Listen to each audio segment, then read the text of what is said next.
Salam Bapak Ibu, selamat hari Minggu. Dan hari ini adalah Minggu Sengsara yang ke-6. Kita akan bersama-sama beribadah, memuji memuliakan nama Tuhan dan mendengarkan sabda firman Tuhan yang terdapat dalam Yohanes pasal 11 ayat 1 hingga ayat yang ke-45. Dengan subtema mempersembahkan hidup untuk kemuliaan Tuhan. Bapak Ibu Saudaraku yang kekasih dalam Tuhan Yesus Kristus, peristiwa corona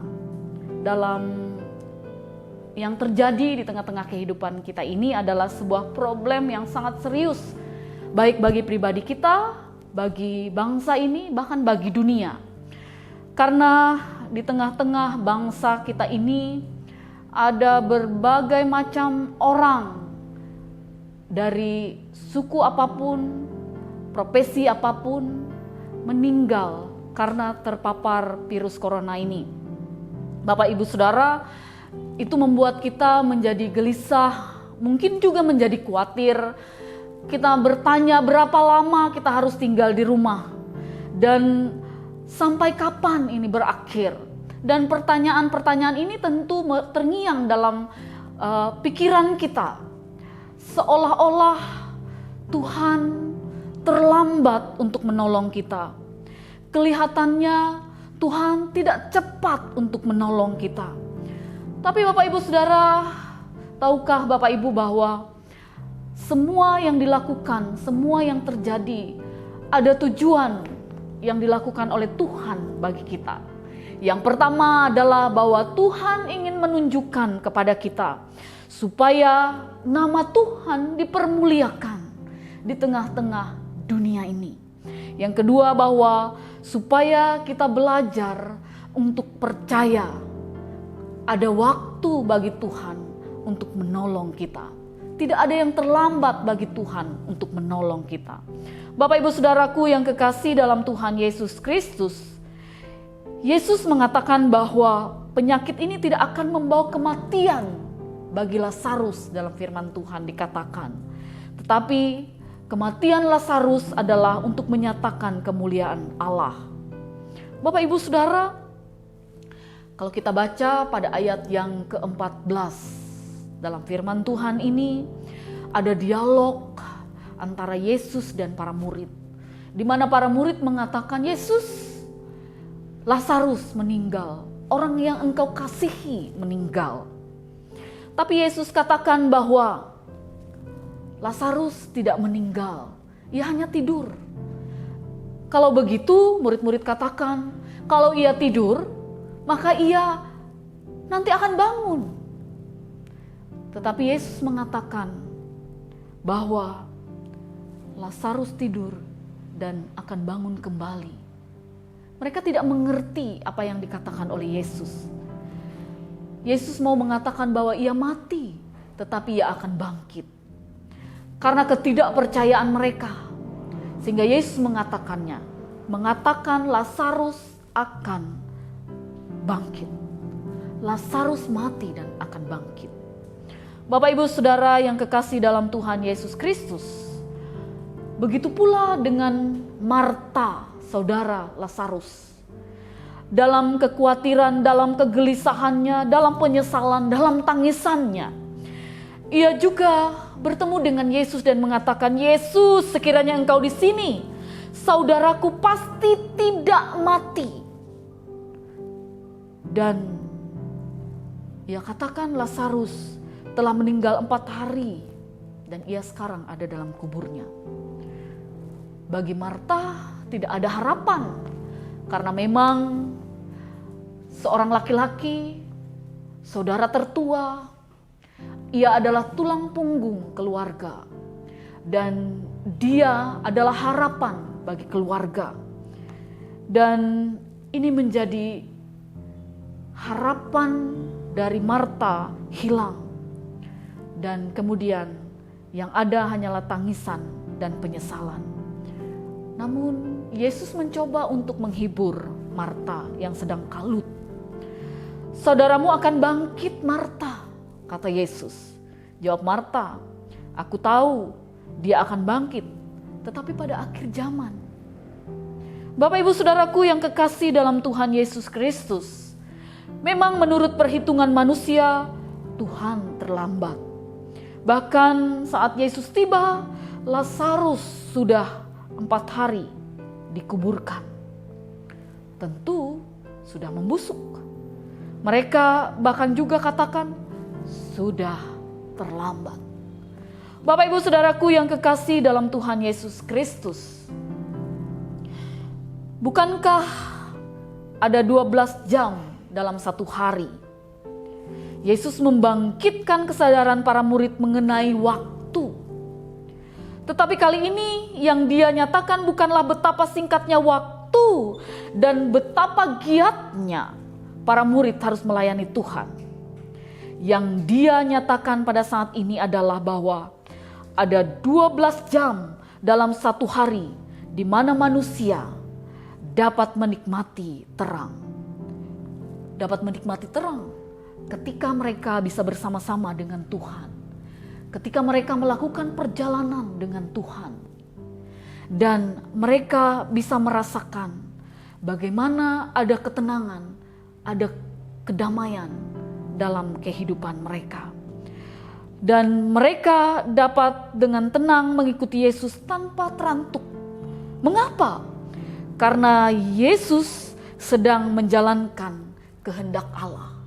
Dan ketika mereka menjalankan kehendak dari Yesus, percaya kepada Yesus, maka mereka pun akan dapat menjalankan kehidupan dengan ketenangan. Bapak Ibu Saudaraku yang kekasih dalam Tuhan Yesus Kristus, ketika kita saat ini bersama-sama dengan Allah, ketika saat ini kita bersama-sama dengan Tuhan Yesus Kristus, kita percaya bahwa setiap langkah dalam kehidupan kita tidak akan pernah gagal.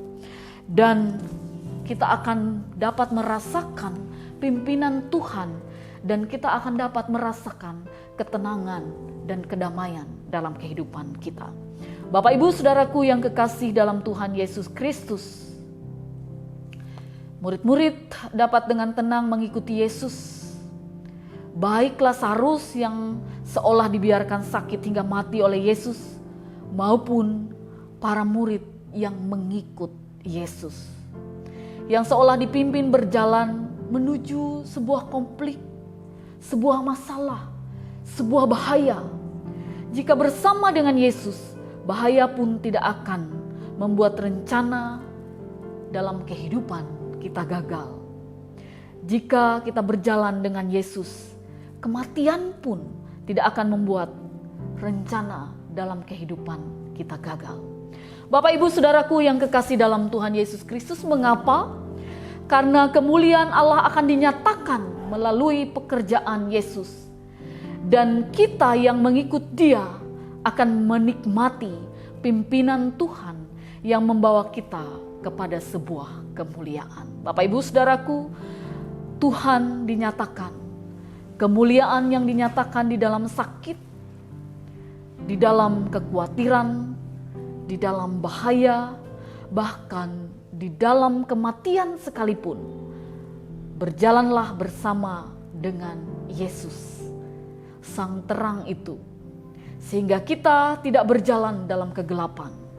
Tetapi jika kita memutuskan untuk melangkah sendiri, demi kebahagiaan sendiri, demi kemuliaan diri kita sendiri, demi kehendak kita sendiri, maka kita sedang berjalan di dalam kegelapan. Tidak ada Tuhan Yesus, tidak ada terang.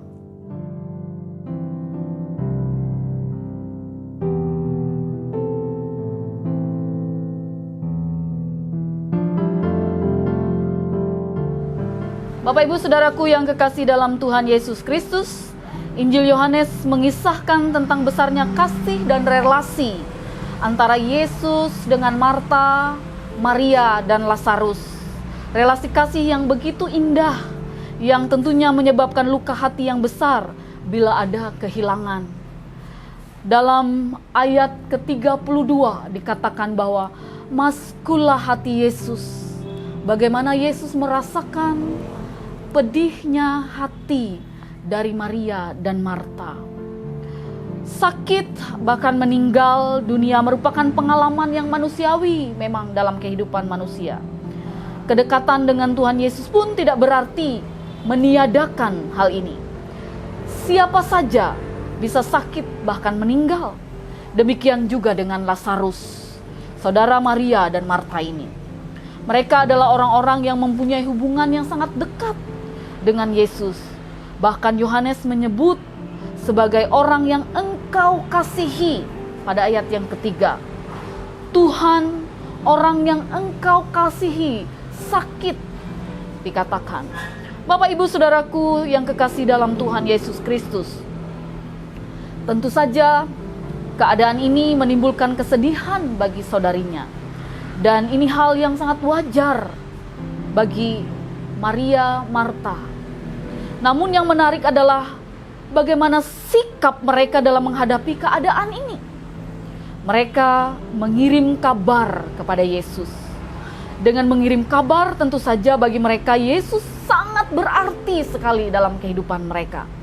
Bisa juga dengan mengirim kabar, mereka memiliki harapan terhadap Yesus.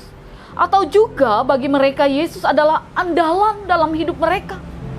Sikap Tuhan Yesus sendiri sangat menarik sekali. Ia menanggapi mereka. Tuhan Yesus mengistimewakan mereka. Kalau demikian, apa yang membuat mereka menjadi istimewa? Bapak Ibu Saudaraku yang kekasih dalam Tuhan, apapun pertanyaan kita, yang bisa tersirat adalah Tuhan sangat mencintai saya dan saudara. Dia sangat menghargai suatu relasi yang sangat baik. Dia menanggapi dengan caranya, melalui peristiwa ini, melalui peristiwa corona ini, Tuhan menyatakan bahwa sakit merupakan peristiwa yang alami, sangat manusiawi. Sakit bukan merupakan kutukan, sakit juga bukan merupakan hukuman. Sakit bisa menjadi sarana menguatkan iman kita. Caranya, dengan sakit itu, orang semakin menyadari bahwa Tuhan yang berkuasa dalam hidup ini. Sakit semakin membuat manusia sadar bahwa diri lemah dan terbatas. Sakit menjadikan manusia bersimpuh dengan sungguh dan tulus di hadirat Tuhan. Mengapa? Karena Tuhan bisa membuat segala sesuatu terjadi. Maka terjadilah ya Tuhan yang Engkau kehendaki. Bapak Ibu Saudaraku yang kekasih dalam Tuhan Yesus Kristus, saat kita sakit atau juga mengalami kesulitan, bisa jadi saat Tuhan mau menjadikan kita sebagai, atau peristiwa ini sebagai sarana, yakni sarana untuk semakin membangun hubungan yang lebih dekat, semakin membangun kepercayaan kita kepada Tuhan. Saat kita menyadari bahwa hanya kepadanya kita menyerahkan diri kita atau kehidupan kita. Nah, Bapak Ibu Saudaraku yang kekasih dalam Tuhan Yesus Kristus, saat seperti inilah semua mata akan memandang bahwa Tuhanlah yang kita muliakan. Saat untuk menyadari kasih Tuhan tiada terbatas bagi setiap kita. Saat untuk melihat kebesaran Tuhan terjadi dalam kehidupan kita.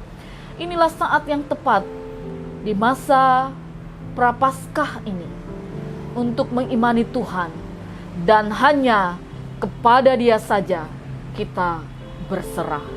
Tuhan Yesus memberkati. Biarlah kita semua boleh tetap sehat dan tetap tinggal di rumah. Amin.